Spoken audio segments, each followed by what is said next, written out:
Master minds commerce చదవాలనుకునే 10th inter విద్యార్థుల తొలి ఎంపిక. నమస్తే రమగారు. నమస్తే జయ. రమగారు, మనకి వారాహి నవరాత్రులు మొదలవుతున్నాయి. మనము దసరా నవరాత్రులు చూస్తాం, తర్వాత వారాహి నవరాత్రులు. వీటిని ఏ విధంగా జరుపుకుంటాం?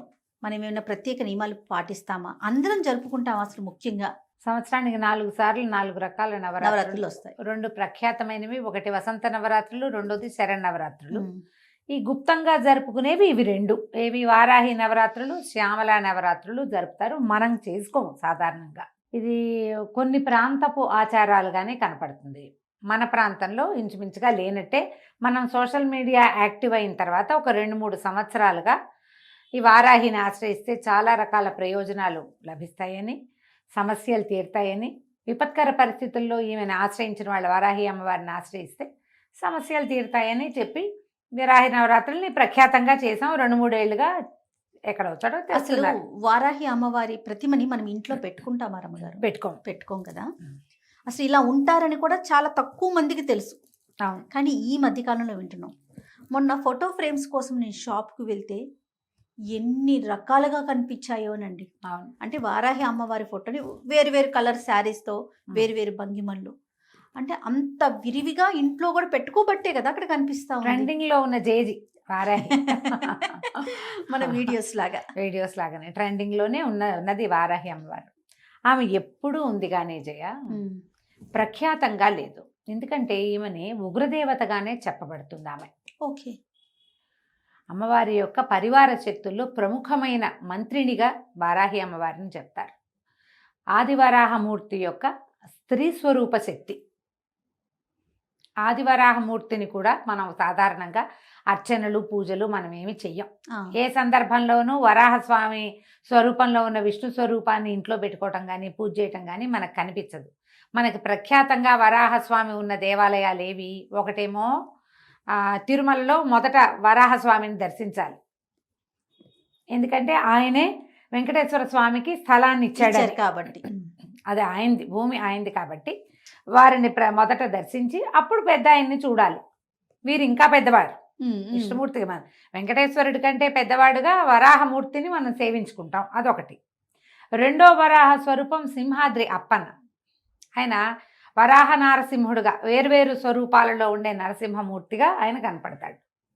వరాహము నరసింహము కలిసి ఉన్న స్వరూపంగా. ఈ 2 తప్ప మనకి ప్రఖ్యాతంగా ఎక్కడా వరాహ స్వరూపంలో స్వామివారు ఉన్నవి లేవు, తక్కువ. తర్వాత కాలంలో వెలిసే 2-3 చోట్ల ప్రఖ్యాతంగా దేవాలయాలు కనపడతాయి. ఒకటి మనకి విజయవాడలో ఉన్నటువంటి విజయకీలాద్రి కొండ మీద ఉన్న దేవాలయాల్లో భూవరాహ స్వామికి ఒక ఆలయం ఉన్నది. కర్ణాటకలో ఉన్నటువంటి కళ్ళహల్లి అనే ప్రాంతంలో భూవరాహ స్వామిది ప్రఖ్యాతమైన, ఆ ప్రాంతంలో బాగా వెళ్తారు. దేవాలయాలు ఉన్నాయి. కానీ మనకి రోజువారీ ఆరాధనలో వరాహస్వామిని ఆరాధించే విధానం మనకి లేదు. ఇప్పుడు వరాహస్వామి యొక్క స్త్రీ స్వరూప శక్తి అయినటువంటి వారాహి దేవత కూడా, వారాహి కూడా ప్రఖ్యాతమైన కొన్ని స్వరూపాలు ఉన్నాయి. ఇవేంటంటే మంత్రాధిష్టాన దేవతగా ఉంటుంది. మంత్రాలతోటి ఆమెను ఆవాహన చేసేదే కనపడుతుంది. కానీ సాధారణంగా సంసారులందరూ మనలాగా ఇళ్లలో ఉండేవాళ్ళు పూజలు చేసుకునేటట్టుగా కనిపించదు. సంవత్సరం అంతా ఆమెను ముట్టుకోం మనం. ఇప్పుడు ఈ అమ్మవారిని ఈ ప్రఖ్యాతంగా ఈ 10 రోజులు మాత్రమే సేవించడం, నవరాత్రులు 9 రాత్రులు సేవించటం మనకి kanipistundi. ఈ అమ్మవారిలో కూడా వారాహిలో కిరాత వారాహి అని అలా ప్రత్యేక స్వరూపాలు ఉన్నాయి. మంత్రాధిష్టాన దేవత ఈవిడ. ప్రఖ్యాతంగా కొన్ని చోట్ల ఏంటంటే పీఠాలలో మఠాలలో మంత్రం బాగా పునశ్చరణ చేసే చోట, యజ్ఞం యాగం హోమాలు అవి జరిగే చోట విరివిగా ప్రజలు వచ్చి అమ్మని సేవించి ప్రసాద స్వీకారం చేసే చోట గనక ఇది చేస్తే ఆ అమ్మవారి యొక్క ఉగ్రశక్తి ఉగ్రత్వము అవి శాంతింపబడతాయని ఇలా వ్యవహారంగా చెప్తారు. అయితే ఇటీవల మనం వారాహి అమ్మవారికి కూడా అక్కడక్కడ దేవాలయాలు చూస్తున్నాం. మనకి కాంచీపురంలో ప్రఖ్యాతంగా లోపల అమ్మవారి కామాక్షి ఉంటే బయట వారాహి స్వరూపం కనపడుతుంది. అంతరాలయం దగ్గరే మనకి ఉన్నది. కానీ మనకి ఇప్పుడు దేవాలయాలే ఇప్పుడు మనకు కనిపిస్తున్నాయి. తిరుమలలో కూడా, తిరుపతిలో కూడా నేను వెళ్ళొచ్చాను, చెప్పే కదా. ఈ 2-3 చోట్ల అది పీఠానికి అనుబంధంగా ఉన్న దేవస్థానంగానే కనిపిస్తుంది. ఎలాగైనా ఎక్కడైనా కనపడితే నమస్కరించుకోవడానికి ఏ ఆటంకము లేదు. అంతే కదండి, నమస్కారం చేసుకోవచ్చు. ఒకవేళ ఏ దేవాలయానికైనా వెళ్ళినప్పుడు అక్కడ అర్చనాధికాలు జరుగుతుంటే అర్చనలో పాల్గొనొచ్చు, ఏమీ భయం లేదు, తప్పు లేదు, చెయ్యొచ్చు. అయితే ఈ ప్రఖ్యాతమైన ఈ 9 రోజులు చేసేటప్పుడు మనం కొంచెం చిన్న మెలకువతోటి వ్యవహరిస్తే సరిపోతుంది, చేసుకోవచ్చు. ఇప్పుడు ఇది ఉగ్రదేవతారాధనగా దీన్ని తీసేయాల్సిన పని లేదు, చేసుకోవచ్చు. ఈ చేయటం ఏమిటి, మనం ఎట్లాగో ప్రాణప్రతిష్ఠ చేసి విగ్రహాలు పెట్టి అంత గందరగోళంగా హైరాన్ పడద్దు. ఓకే, యాజ్ సింపుల్ యాజ్ చేసుకోవచ్చు, ఎంత సింపుల్గా అయినా. ఈ 9 రోజుల పాటు ఎక్కడి నుంచి మొదలైంది, ఇది ఆషాఢ శుద్ధ పాడ్యం నుంచి నవమి వరకు పూజ. పొద్దునైనా చేసుకోవచ్చు, రాత్రైనా చేసుకోవచ్చు. కాకపోతే ఈ వారాహి యొక్క శక్తి రాత్రి వేళల్లో ఎక్కువ ఉంటుందని, పగలు అమ్మవారు నిద్రిస్తుందని చెప్తారు. మేము తిరుపతిలో వెళ్ళినటువంటి అమ్మవారి దేవాలయంగా లేదు అది, అదొక పెద్ద మండపం లాగా ఉండి క్లోజ్ చేసి పెట్టారు. మేము అక్కడ లోపలికి వెళ్ళాక చూస్తూ మాట్లాడాం 2 వాక్యాలు. అక్కడ కూర్చున్న ఒక స్వామీజీ ఒక ఆయన జపం చేసుకున్నారు, అమ్మ మాట్లాడిపోకండి, అమ్మవారు పగలు నిద్రిస్తుంది, రాత్రిపూట అమ్మ మెలకువగా ఉంటుంది అని చెప్పారు. హైదరాబాద్లో కూడా 3-4 చోట్ల అమ్మవారు వారాహి ఉంది పీఠంలో. నేను చెప్పాను లాస్ట్ టైం, కుదిరిక ఉంటే వెళ్ళి రావచ్చు, ఈ సమయాల్లో మంచివి. ఇవి ప్రఖ్యాతమైన రోజులు, ఆమె యొక్క శక్తి ద్విగుణీకృతంగా ఉండుండొచ్చు, అందుకని చెప్తారేమో ఈ నవరాత్రులు అంటారు. చెప్తారు. ఈ 9 రోజులు మనం ఏం చేయొచ్చు, వారాహి అమ్మవారిది ఒక చిన్న ఫోటో పెట్టుకోండి, ప్రతిమలకి వెళ్ళొద్దు, కలశాలు పెట్టుకోవద్దు. దసరా నవరాత్రులకు చేసినట్టుగా కలశాలు అక్కర్లేదు. మనం ఇవి పెడతారు కదా, దీపాలు పెడతారు, అఖండాలు అవి పెట్టుకోవాల్సిన అవసరం లేదు.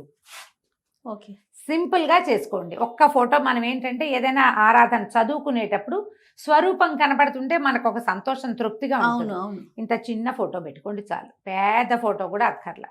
ఏవైనా 4 ఎర్రని పువ్వులతోటి అర్చన చేసుకోండి. వారాహివి 12 నామావళి ఉంది, అష్టోత్తరం దొరుకుతుంది, 2-3 రకాల స్తోత్రాలు ఉన్నాయి. ఏదైనా ఒక స్తోత్రంతో ఆ స్తోత్రం చదువుకుని ఆ పువ్వులు సమర్పించి ఏదైనా నివేదన పెట్టుకోండి చాలు. ఇప్పుడు మీరు ప్రాణప్రతిష్ఠ చేస్తాము, ఉద్వాసన ఎప్పుడు చెప్పాలి, ఇలాంటి వ్యవహారాల్లోకి దిగదు. ఎందుకంటే ఇది ప్రఖ్యాతంగా చేసేది కాదు, మామూలుగా రోజువారీ మనం చేసుకునేది కాదు. కాబట్టి ఇవి ప్రత్యేకమైన రోజులు, ఆమెకి సంబంధించిన రోజులుగా చెప్పబడుతున్నాయి. కాబట్టి పెద్దవాళ్ళంతా చెప్తున్నారు. కాబట్టి ఈ 10 రోజులు మనం ఏదైనా చదువుకోవచ్చు, చెప్పుకోవచ్చు. రోజువారీ నివేదనకి అమ్మవారికి పానకము, పెసరపప్పు నివేదన చేయొచ్చు, వడపప్పు, పానకము. మీరు చేయగలిగితే పాయసాన్ని నివేదన చేయొచ్చు. 9 రోజులు ఏదైనా ఒక అన్న నివేదన చేయొచ్చు, ఫలాలు అవి పెట్టచ్చు. పానకం, వడపప్పు మాత్రం మస్ట్ అండ్ షుడ్గా పెట్టాలి. ఎందుకంటే అమ్మవారు కొంచెం ఎక్కువ అంటే పవర్ఫుల్ దేవత. మనం ఈ నామాలు అవి చదివేటప్పుడు ఆ ఉగ్రత హెచ్చుతుందని ఆమెను చల్లబరచడానికి ఇవి పెట్టమంటారు. పూలగన్ లాంటివి నివేదన పెట్టుకోవచ్చు. మీరు గ్రాండ్గా చేసుకుంటా ఉంటే ఎవరైనా గురువు గారిని ఆశ్రయించి చేసుకోండమ్మా, నేను ఇంతే చెప్తా, నేను ఇంతకంటే చెయ్యట్లేదు, చెయ్యను కూడా, ఇంతే చేస్తున్నాం. ఇవి మంచి రోజులు కాబట్టి రోజువారీ చదువుకోవచ్చు. 12 నామావళి చాలా చిన్నది, 12 నామాలు. ఓకే, చక్కగా చదువుకోవచ్చు. ఆ 12 నామాలనే 9 సార్లు లెక్కెట్టి చదువుకోండి, అయిపోయింది. 11 సార్లు లెక్క పెట్టి చదువుకోండి. అవును, పువ్వులేవో సమర్పించండి. అష్టోత్తరంగా దొరికిందనుకో మనకు ఆన్లైన్ కనపడతాయి, చేసుకోవచ్చు. ఇప్పుడు ఇది సాంగంగా మనం దసరా పూజల్లో అమ్మవారిని నిలబెట్టి 9 రోజులు సేవించి 10వ రోజున ఉద్వాసన చెప్పి అమ్మవారిని మళ్ళీ వెనక్కి చేర్చి అంతలా చేయక్కర్లేదు, చేయవసరం లేదు. 9 రోజులు చేసుకుంటే మంచిది, 5 రోజులైనా చేసుకోవచ్చు. పైగా ఇవేంటంటే ఇవన్నీ కాంప్లికేటెడ్ కదా జయ. ఏదైనా మొదలుపెట్టి ఏదైనా మధ్యలో ఇబ్బంది వచ్చింది, పీరియడ్స్ వస్తాయి, పిల్లలకి పీరియడ్స్ వస్తాయి, ప్రయాణాలు వస్తాయి, సడన్గా ఎక్కడో ఏదో ప్రాబ్లం వస్తుంది, చావో మరణమో పొటకో సమత్తలో ఏమోటో వస్తాయి, మనం అటేటో వెళ్తాం, మానేసామని భయం వేస్తుంది. అవునండి. మీరు ప్రాణప్రతిష్టలు అవి చేసి కలశాలు పెట్టి తర్వాత ఏమో అఖండాలు పెట్టారనుకోండి, మానకుండా చేయాలి. మానేస్తే మీ ఇంట్లో పిల్లలు కాలు జారిపడినా, మీకే గట్టిగా తుమ్మొచ్చి తలనొప్పి వచ్చినా అమ్మవారిని మానేసాం కాబట్టి వచ్చిందని కనెక్ట్ చేసేసుకుంటాం, కనెక్షన్లు పెట్టుకోవద్దు. అందుకని మీరు ఇవి పెట్టద్దు.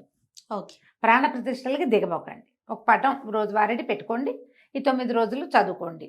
ఓకే, 10వ రోజు అయిన తర్వాత 10వ రోజు నాడు ఆ పటం తీసి చక్కగా తుడిచి పైన పెట్టేసుకోండి. పటం తీసి పైన పెట్టాలంటే మహారాజుగా పెట్టుకోవచ్చు. మీకు ఉంచుకునే ఉద్దేశం ఉంటే ఉంచుకోవచ్చు, కానీ లేకపోతే తీసి పైన పెట్టచ్చు, ఆవిడ ఏమందు. మళ్ళీ వచ్చే సంవత్సరం అదే పటం పెట్టుకుంటాము, సరిపోతుంది కదా. కాస్త నివేదన కొంచెం చెయ్యండి తప్పకుండా, ఊరికే చదివి వదిలేయపోకండి. మనం పారాయణ చేశాక ఏదైనా చదువుకుని ఏదైనా అర్చన చేశాక ఖచ్చితంగా నివేదన, తాంబూలము, హారతి లైన్ ఇదిగా. ప్రకారం చేసేయాలి. ఓ. ధూపము, దీపము.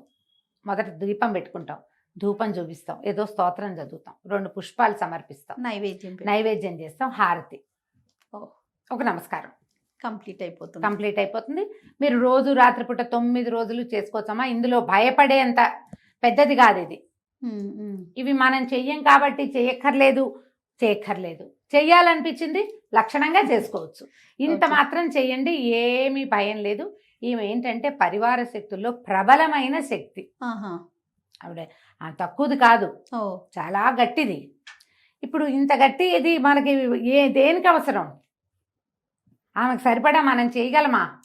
అది ఆలోచించుకుని కదా దిగాలి. డెఫినెట్గా. నేను ఎందుకంటే ఇవి విని కేసులు మేము భయం వేస్తుంది, భయం పడ్డాము, మాకు అలా ఉంది, మాకు ఇలా ఉంది, ఈ పటం తీసేయచ్చా, ఈ పటం ఉంచుకోవచ్చా అని నన్ను 10 మంది అయినా అడిగారు. లాస్ట్ ఇయర్ వారాహి నవరాత్రుల తర్వాత ఆ పటం ఏం చెయ్యాలి, ఇన్ని రోజులు పూజ చేసాం, ఇప్పుడు లోపల పెడితే తప్పేమో, అనుమానాలు కదా రమ్మగారు, భయాలు ముందు భయాలు కదా. భయం అయితే చెయ్యొద్దమ్మా అంటా నేను. భయపడితే చేయబోకండి. మామూలు మనం ఏ రోజువారీ ఏం చేసుకుంటామో అది చేసేసుకోండి, సరిపోతుంది. నేనైతే దాదాపుగా ఒక 4-5 సంవత్సరాలుగా ఈ వారాహి నవరాత్రులు ఎప్పుడైతే తెలిసిందో, 5-6 సంవత్సరాల క్రితమే తెలిసింది నాకు. ఈ ద్వాదశ నామావళి చాలా సులువు. ఓకే. 12 నామాలే కదా, వీటిని 9 టైమ్స్ చేయటం ఒక లెక్కగా అలవాటు చేసుకున్నా నేను. నేను ఇంతే చేస్తున్నా అంతే. ఒకవేళ మధ్యలో ఏదో ఇబ్బంది వచ్చింది, ఒక నమస్కారం చేసుకోవటమే అంతే. లేదు భారీ ఎత్తున చేసుకోవాలంటే గురువు గారిని సంప్రదించడం. భారీ ఎత్తున చెయ్యాలి అంటే ఖచ్చితంగా మీరు ఒక గురువు గారిని సంప్రదించి వారు మిమ్మల్ని పూర్తిగా గైడ్ చేసేలాగా చేసుకోండి. ఓ, అప్పుడు ఓకే. ఇప్పుడు చూడు, గురువు గారిని సంప్రదించి అంటే ఫోన్లోనో, ఇన్స్టాలోనో, మెసెంజర్లోనో కాదు, ప్రత్యక్ష గురువు. ఓకే. అందుకని ముందు జాగ్రత్త పడి చేసుకోండి ఏం చేసినా. తప్పకుండా అండి. నమస్తే రమ్మగారు. నమస్తే.